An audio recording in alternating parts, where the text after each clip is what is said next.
Pro Group Management. Workers' comp that works for you.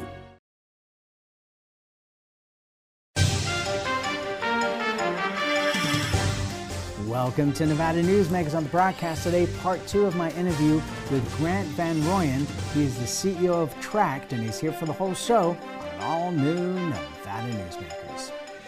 Welcome to the Winnemucca Big R. Hi, I'm John Walker. Welcome to Big R Lovelock.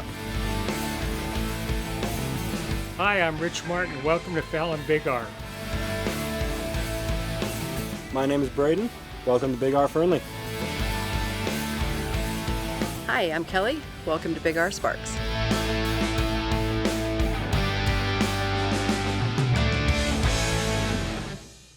Hit the open road with a truckload of cash free play in one of 3 luxury travel trailers during the $250,000 travel time giveaways. Thousands in weekly giveaways plus $7,500 in grand prizes guaranteed. And a new travel trailer or $35,000. Now at the Carson Valley Inn. For 50 years, Nevada Heating has been keeping people comfortable in their homes. At Nevada Heating, call the Do It Right guys and get the air conditioning back on today. That's the Nevada Heating way. Why sweat for days on end when Nevada Heating can get your air conditioning fixed today?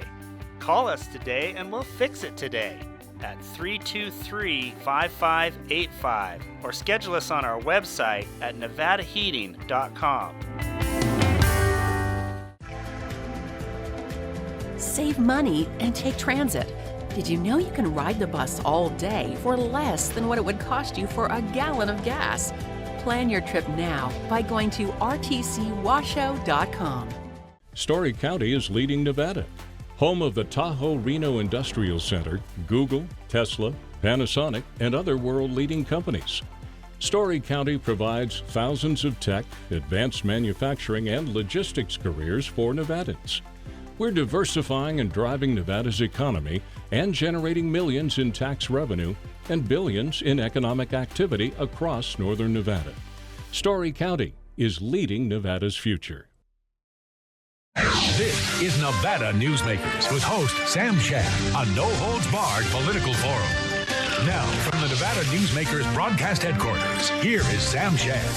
And back on Nevada Newsmakers, we're starting part 2 of an interview with Grant Van Rooyen. He is the CEO of Tract, T-R-A-C-T. They have bought a massive amount of land, close to 9,000 acres within Story County, to put together data centers and the infrastructure for data centers.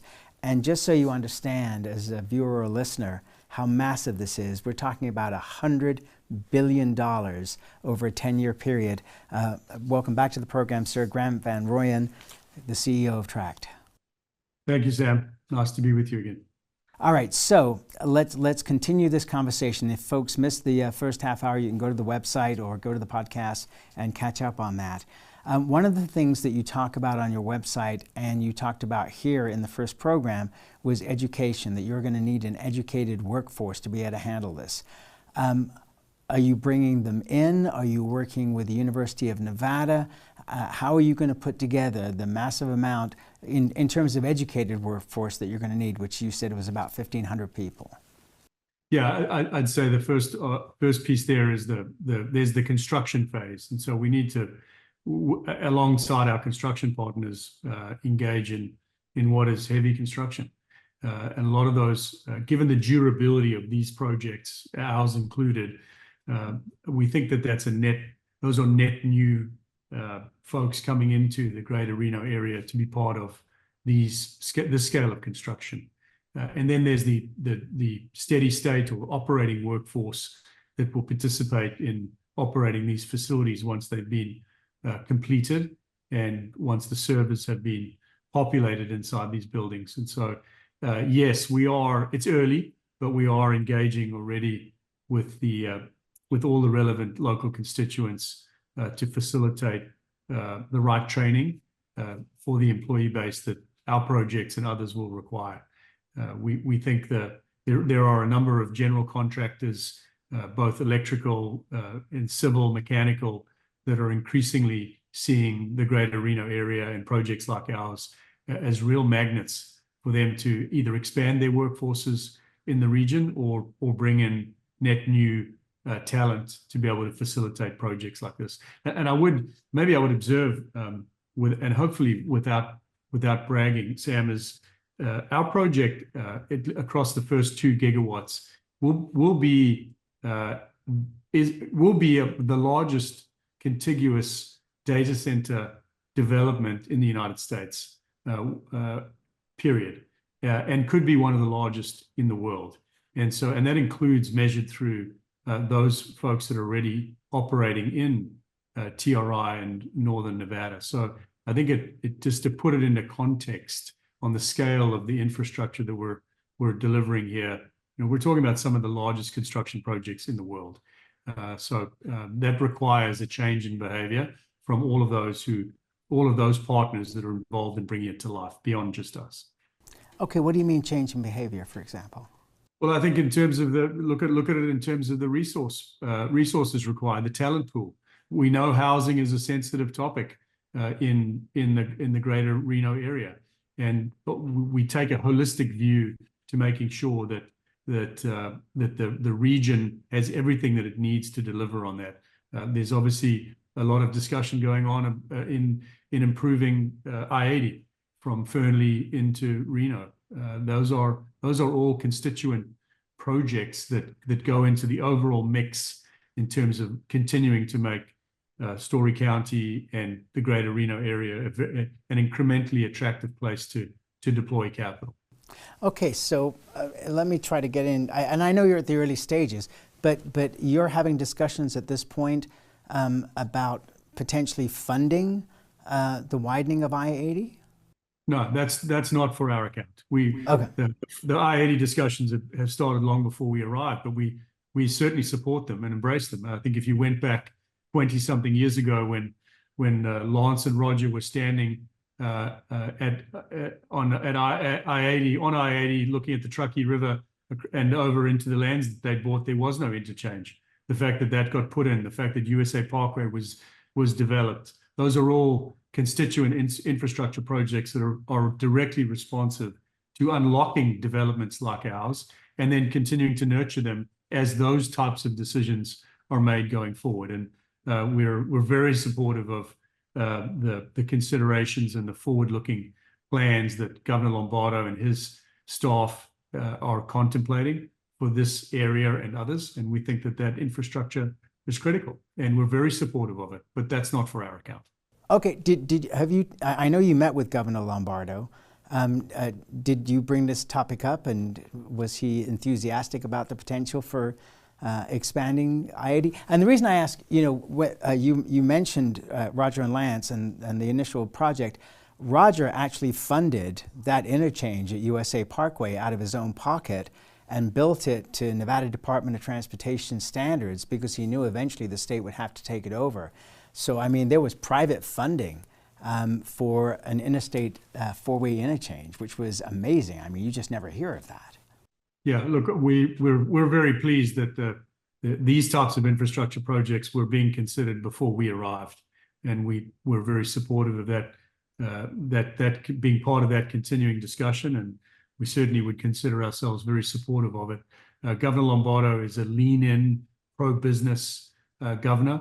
He's been supportive of our business and our strategy here from the beginning. You saw his quote in our initial press release with respect to the initial acquisition in TRI, and we're very appreciative of that, and we think that his continued stewardship at the highest level of the state will continue to advance all the projects necessary to have a pro-business, pro-development environment where folks like us are prepared to take capital risk and invest billions of dollars of capital and create many, many jobs in this region. And that's something that we think was well on the way before we arrived, and we'll continue to be very supportive of that kind of lean-in orientation. Okay, it's not the same everywhere, Sam. I would make that observation. Oh, no, absolutely. And that's one of the things I love about Nevada. One of the things that's been the hot topic, obviously, for the last several years is artificial intelligence. But I think, and correct me if I'm wrong, but artificial intelligence has been around for a long time. On the simplest level, Siri is artificial intelligence, and that's been around for the last decade. But has this supercharged the desire for companies to need more data centers because of this rush to artificial intelligence? The simple answer is yes, and of course, like very quickly, new nomenclature becomes quickly abused or misunderstood in terms of its definition. AI, both training and inference, lives in data centers. That is dense compute that is capable of processing massive amounts of information, and that's an extension of an existing application or use case. And so, yes, you're correct. We've had AI of various forms around for some time. I think we're watching it become move into the mainstream and become broadly commercialized now. The revenue models are becoming very clear, and I think that is what is driving the increasing uptake is the use case, the application use case, and the revenue case that supports that. Obviously, the leader in the clubhouse there was Microsoft's early experience with ChatGPT, and now we see that manifest itself across not just a lean in for incremental infrastructure to support those products, but also the green shoots of monetization that are now very, very clearly on display. Does it make you more comfortable in terms of your investment in this land that the federal government is investing massive amounts of money, tens of billions of dollars, in chip manufacturing plants based in the United States rather than just based in Taiwan, and from the same company that builds those super chips in Taiwan? Yeah, look, anytime we have state or federal officials that are pro domestic development, we think it's good for everybody. And obviously for our underwriting, that was not responsive. The onshoring of those production capability was not responsive to our underwriting, but it doesn't hurt. And so I guess at the national level, we think it's good policy. That onshoring also requires massive amounts of the same resources, very large land parcels that are zoned for the use case, very dense power applications as well, and require a workforce and a pro-development bias in the cities and counties that those developments are located in. And so at some level, it puts incremental pressure on the availability of what are scarce resources. At a simple level, Sam, there's simply not enough industrial land in this country for not just the onshoring we're experiencing, but also the healthy explosion of these various use cases and the developments that come along with it. And so we consider ourselves to be a manufacturer of industrial land for a very specific use case. But that's an obligation we take seriously, and that's why we are planning over 10 and 15 years to make sure that at least for our small part, we can own and control the locations where these types of developments can predictably occur. All right, let's talk about good news for the state of Nevada, for Story County, Nevada in general. There's going to be a massive amount of tax revenue generated by what you're doing. Property tax in terms of the buildings and the land, and then also personal property tax in terms of the equipment that not only is going to be needed to be purchased by you and by the companies that come in, but the lifespan is usually around 3 years. So it's going to be an ongoing situation. Can you talk about that a little bit? The benefits? Yeah. The economic benefits are broad, as you observe. These projects do require thoughtful incentive packages to encourage the magnitude of this investment. This is not your everyday magnitude of investment, both at our investment level, to take it through comprehensive horizontal development, but also the vertical development and the population of equipment thereafter. What we focus on primarily is the long-term durable economic benefits into a city or a county or a region that makes its way through good high-paying jobs and the tax base that comes with that and we're very supportive of it. The states, we have now seen across many states in our industry that those that take a thoughtful view to balancing the needs of a community, the economic needs of a community and the economic needs of developers and development tend to fare the best. And so we're seeing a healthy mix here, both in northern Nevada, but also in most of the other counties and cities that we work in. Now, I'm presuming that you're already in discussions with the Governor's Office of Economic Development. Would that be correct? We have all of those relationships, yes. Okay. Do you think that you plan, because there's not been a discussion of this so far, but do you think that you plan on seeking any tax abatements going forward, as other companies have done? I think the big part of these developments is relative to the impact of the incentive package touches on the vertical development aspects. That's where the lion's share of the capital comes in, and the population of these facilities. And so at some level, those will be discussions that will be led primarily by our customers, as they have in other jurisdictions. At this point, we largely have what we need to complete our horizontal development in Story County. That is a fascinating answer and a great answer, and that means the discussion will be in the future, but not affecting what you're doing, because what you're doing is developing something that has a great need. Is there a better business model on the planet than that you have a great need and you're able to fulfill it? I don't think so. Let's take a break and we'll come back with more with Grant Van Rooyen. He's the CEO of Tract. It's such an exciting project. We'll be back after this timeout. The Nevada Builders Alliance has been protecting the interests of the construction industry for over 50 years. Our programs save members thousands of dollars every year and allow them to provide much-needed benefits to their employees.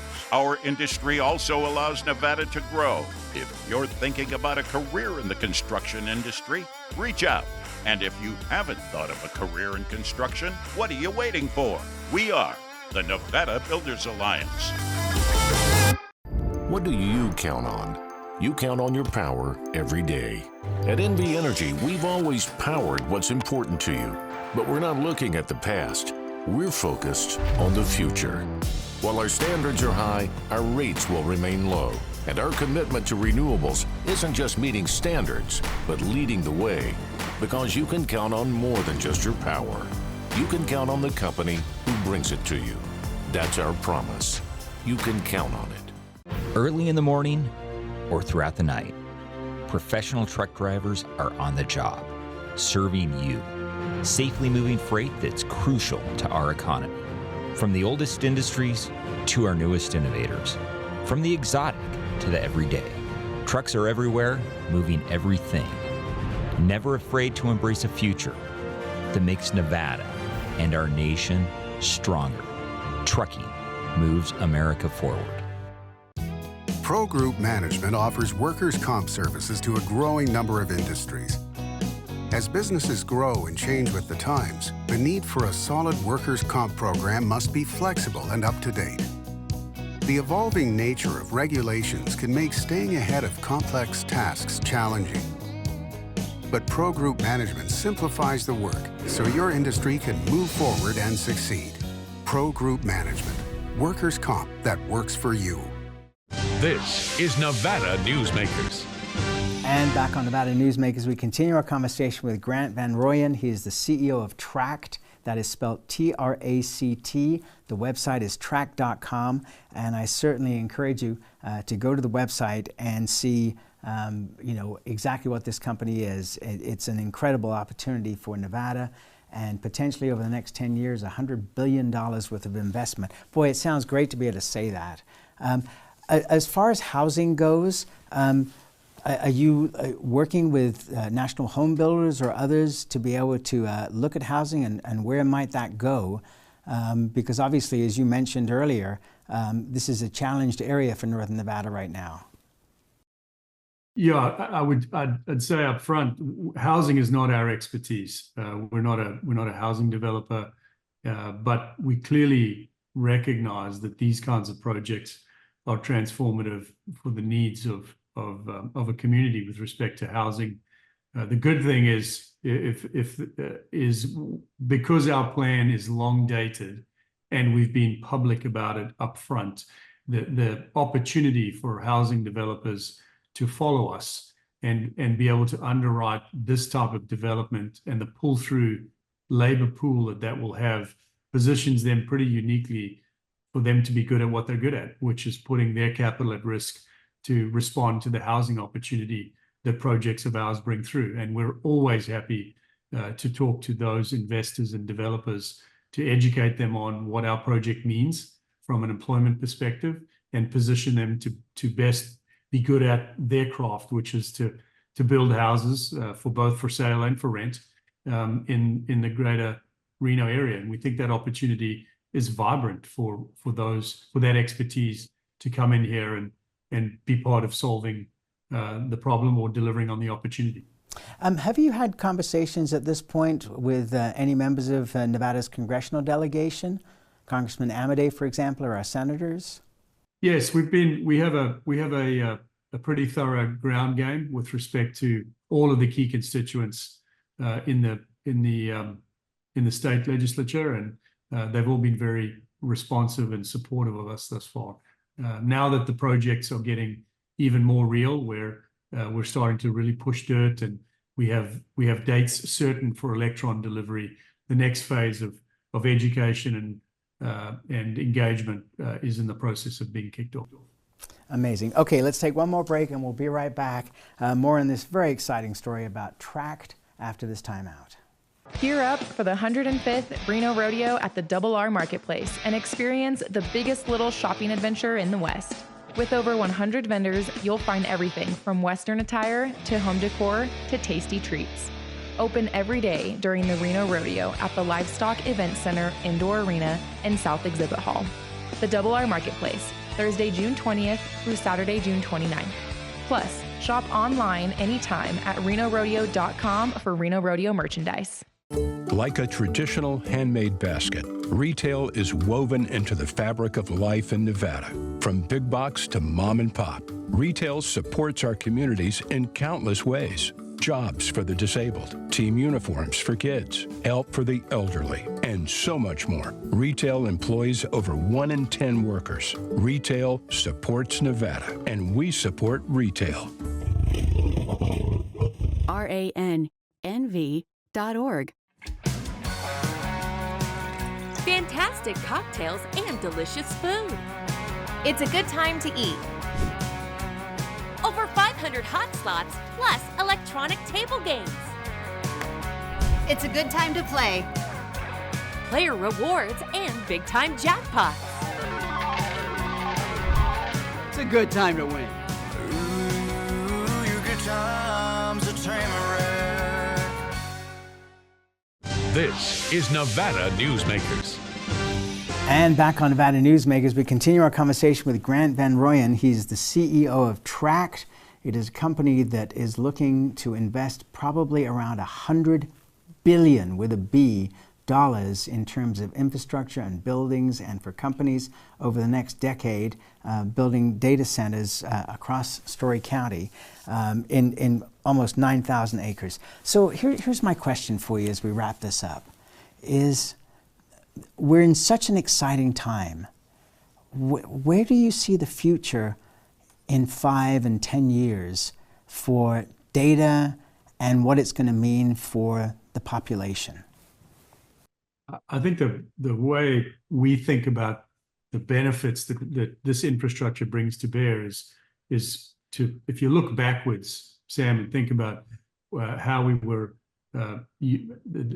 using devices and information over the last 10 or 15 years, the cadence of improvement and efficiency and what that has unlocked in terms of economic development and opportunity, whether it's remote learning, remote communication, et cetera, processing power, it's pretty exciting to think not just where we're going, but where we've come from. And so when we look forward, we think this infrastructure will remain a critical part of the economic fabric of every community that data centers exist in. We've touched on a number of those points, right? Good employment, durable jobs with great companies, and the provision of a set of services that we all want and need, whether that's at home or in our workplace. And we are subscribers to the good side of that equation. We think there are a plethora of societal benefits will continue to accrue from technical advancement and the improvement of services that live in these facilities. And that's exciting for us. It's exciting for me as a business owner. It's exciting for me as a parent, and I think as a participant in the community. And so net, we think this is a very, very good thing. And the world is going to be a very different place. By the time you get to the end of the first 10 years, it's going to be a very different place than it is today. Well, I also think it's sometimes good to look back. I'm 51 years old. I started working in this industry in 1996. And I think every year that I've been plying my trade here, it has gotten more interesting, more exciting, and more important in terms of the economic fabric and the underpinnings that this industry provides. And so that part of it to me is very exciting. And I think the next 10 years could be more impactful than the last 30 with respect to the value of this infrastructure and the services that live in these facilities. And I think at a macro level, that's very exciting. I got one last thing to say to you. Please come back soon. We appreciate you giving us all this time. Sam, it's wonderful to be with you. Invitation accepted. Thank you. Thank you for your time. And I look forward to chatting with you again soon and giving you an update on our progress. Thank you. And we'll be right back. Imagine a magical garden that feeds Carson City's hungry and homeless, teaches our high school students agriculture, creates hanging floral displays to beautify downtown, and yet charges nothing. It's not magic. It's the Greenhouse Project. It's real, it's growing, and it needs your help. Go online to carsоncitygreenhouse.org so together we can grow it forward. Here on 7 at 7, we're bringing you the local headlines in just 7 minutes. We've got you covered in the morning, evening, and for all breaking news in between and as it happens. Life is busy, and we don't waste your time. Join us for local news now streaming on our YouTube page. Calamity. It lurks around every corner. Or not. That's why UMC Quick Care is around every corner, with locations around the valley. UMC Quick Care, for all your small calamities. Modern boutique Ahern Hotel and Event Center sits at the heart of the Las Vegas Strip. 2 floors of meeting and event space are ideal for groups and conventions. Stay in one of 200 luxurious rooms and suites. Brand your event throughout the property. Flexible event spaces make for easy planning and personalization. Take over the entire hotel with a full buyout option. Thanks for watching Nevada Newsmakers. You can catch us online 24 hours a day at nevadanewsmakers.com, or you can download the podcast wherever you like to get your podcast. We'll see you on the next broadcast.